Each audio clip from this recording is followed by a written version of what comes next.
Bonjour et bienvenue à toi dans ce nouveau vlog spécial élève d'avocat. Aujourd'hui je fais et je tourne mon vlog à Londres, donc je suis dans un espace assez rudimentaire puisqu'il a fallu que je m'adapte un petit peu à l'espace pour pouvoir mettre ma caméra, mon micro, bref que ça soit à peu près clean. Donc c'est pour ça que le décor est un petit peu particulier aujourd'hui. Alors il va y avoir trois choses que je vais aborder dans ce vlog spécial élève d'avocat. Le premier, c'est bien sûr mon stage que je fais actuellement en cabinet d'avocat. Pour rappel, je suis en stage depuis le mois de février dans un cabinet d'avocat spécialisé en droit social. Ensuite, je te parlerai un petit peu de ma période école, ce qu'on a fait, et c'était très particulier puisque j'ai mis la robe pour la première fois et je vais te raconter tout ça. Et enfin, je vais t'embarquer avec moi avec bien, toutes les petites activités que j'ai pu faire du côté perso et notamment tous mes trails avec mon voyage à Londres. T'es prêt? Allez, c'est parti! Alors concernant mon stage, eh bien ce mois d'avril, je me suis rendu compte, ça y est, j'ai quand même fait plus de 2 mois de stage et ça c'est assez cool, je suis assez contente. C'est vrai que je commence à prendre vraiment plus en autonomie et en assurance dans le travail que je peux faire et rendre bien, à ma maîtresse de stage. Donc ça c'est vrai que c'est l'aspect qui est assez cool et je commence vraiment à me sentir bien et à comprendre à quel point j'aime le métier. Donc c'est vrai que j'ai pu assister à pas mal de rendez-vous clients et c'était vraiment des choses que j'apprécie grandement.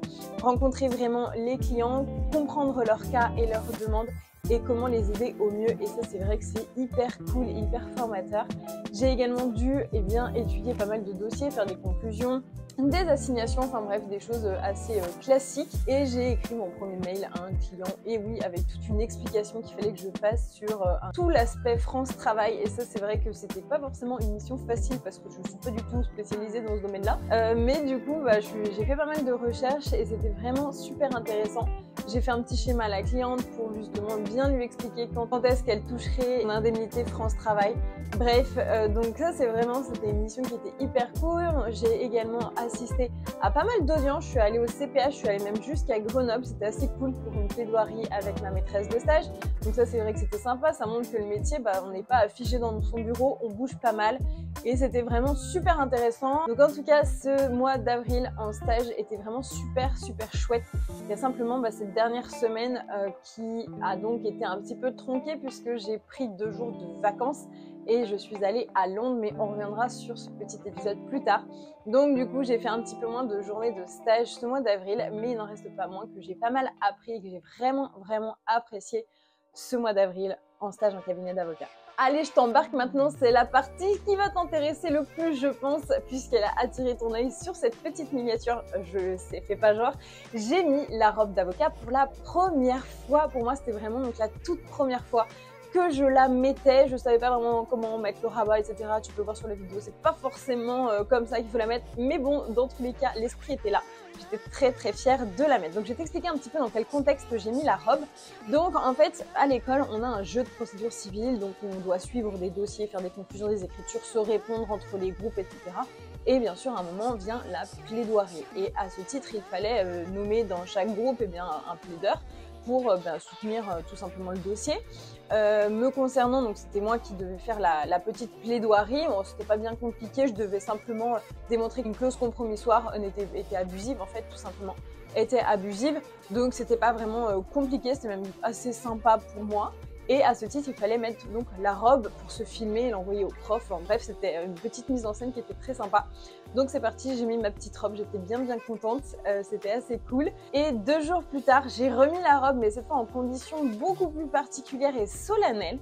Parce qu'en fait, à l'école, on avait un examen, donc c'était noté en plaidoirie pénale. Donc je t'explique, on a tous reçu un dossier en pénal à 8h45 précise sur notre boîte mail où on était donc attitré pour un dossier en pénal. Me concernant, j'étais avocat de policiers qui avaient été outragés par des individus et donc il fallait tout simplement que je fasse la partie civile. Donc c'est vrai que pour moi, le pénal, j'y connais rien, partie civile, ça me parle pas vraiment. Et en plus de ça, quand on est en partie civile, je l'ai appris le jour J, il fallait rendre des écritures.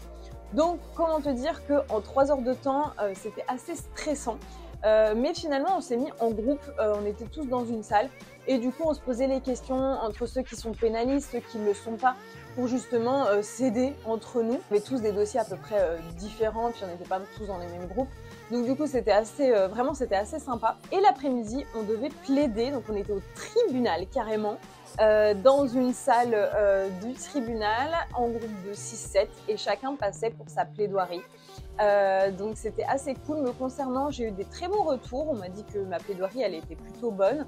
Après, encore une fois, c'était la première fois que je plaidais de ma vie avec la robe au tribunal et sur un dossier en partie civile, alors qu'en vrai, je n'ai jamais entendu de plaidoirie en partie civile. Donc du coup, c'était un peu compliqué de se projeter. Et justement, pour nous entraîner un petit peu, la veille, on s'est tous rendus au tribunal pour assister aux comparutions immédiates à Lyon. Et ça, c'était super intéressant. Pour moi, c'était la première fois que j'allais au tribunal en comparution immédiate. Et j'ai appris pas mal de choses. C'était hyper cool de voir vraiment les acteurs de ce tribunal. Et c'était vraiment bien. Mais j'ai pas eu l'occasion d'entendre la partie civile. Donc le lendemain, ça m'a pas forcément aidé.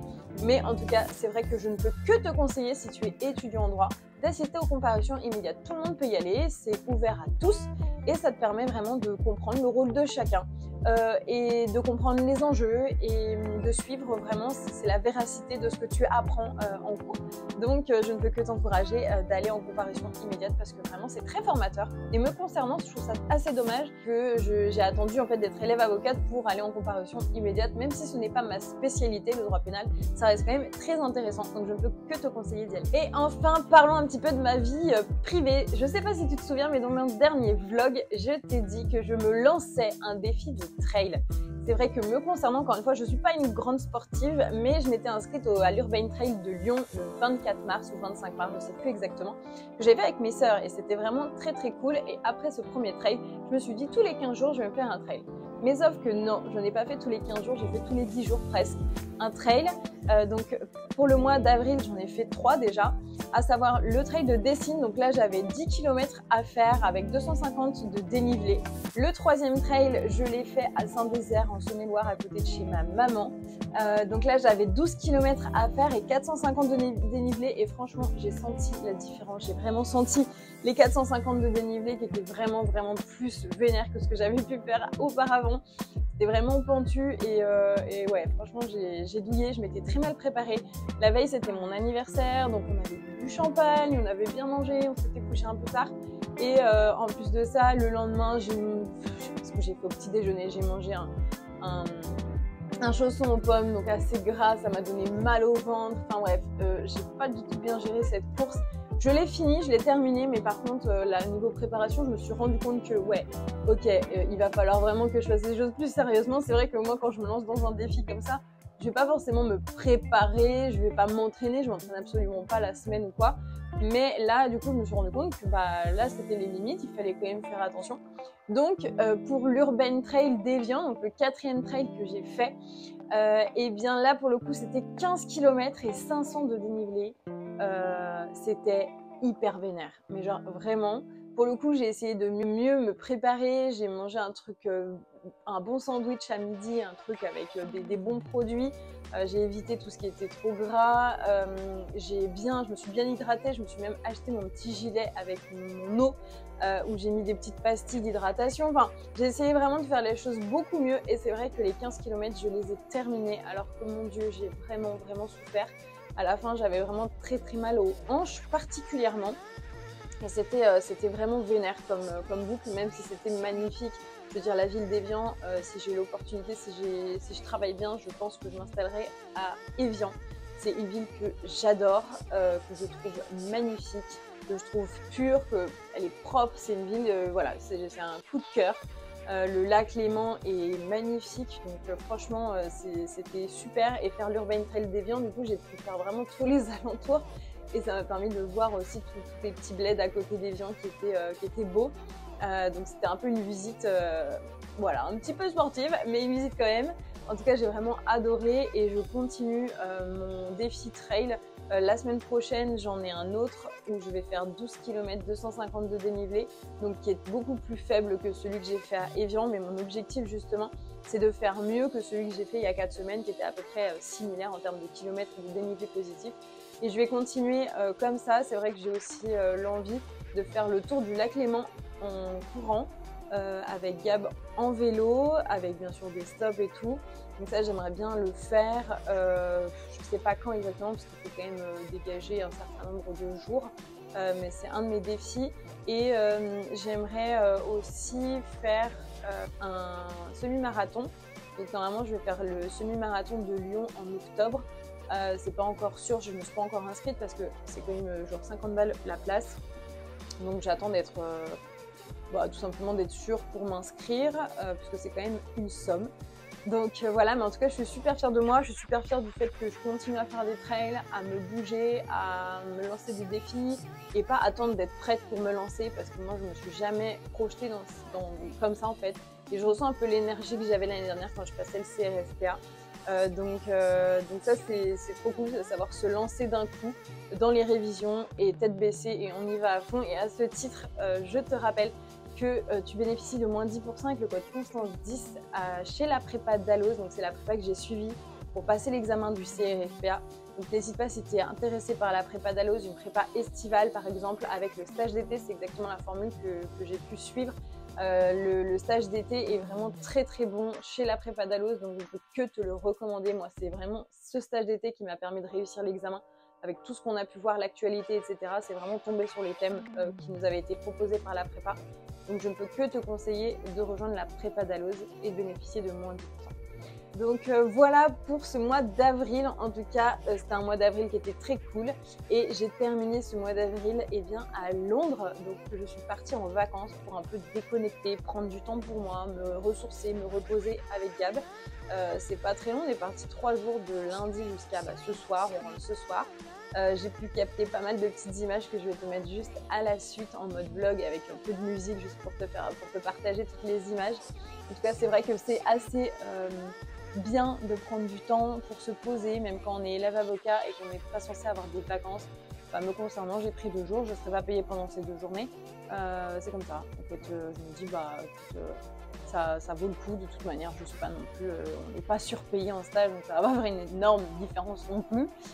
Mais c'est surtout, c'est même pas une question d'argent, c'est vraiment une question de bien-être. Et voilà, moi ça me faisait vachement plaisir de partir à l'étranger. On a eu l'opportunité, par contre c'est vrai que Londres c'est quand même une ville qui est assez chère. Voilà, nous on a dû, ça nous a coûté assez cher le voyage pour 3 jours. Mais je pense que ça en valait le coup pour se reposer. Me concernant en ce moment, c'est pas forcément la folie, je me sens pas très bien, pour être tout à fait honnête. Pour différentes raisons, je saurais même pas tout dire, mais bon, ça va pas fort. Et justement, ce voyage m'a permis en tout cas de sortir un peu de ma routine, de voir d'autres choses, de penser à autre chose. Et c'est plutôt cool. Donc voilà, prends bien soin de toi, n'oublie pas de prendre du temps pour toi, c'est assez important. En tout cas, je te remercie d'avoir suivi cette vidéo. N'hésite pas à la liker, à la partager. Rejoins-moi également sur Instagram, constance.mosnier si tu veux suivre mes aventures en live. Et si tu as des questions sur le CRFPA, si tu as des questions sur l'école des avocats, tu n'hésites pas un instant à m'écrire. Ce sera avec plaisir que j'y répondrai. Voilà, je te souhaite un très bon mois de mai et je te dis à très bientôt dans une prochaine vidéo. Salut!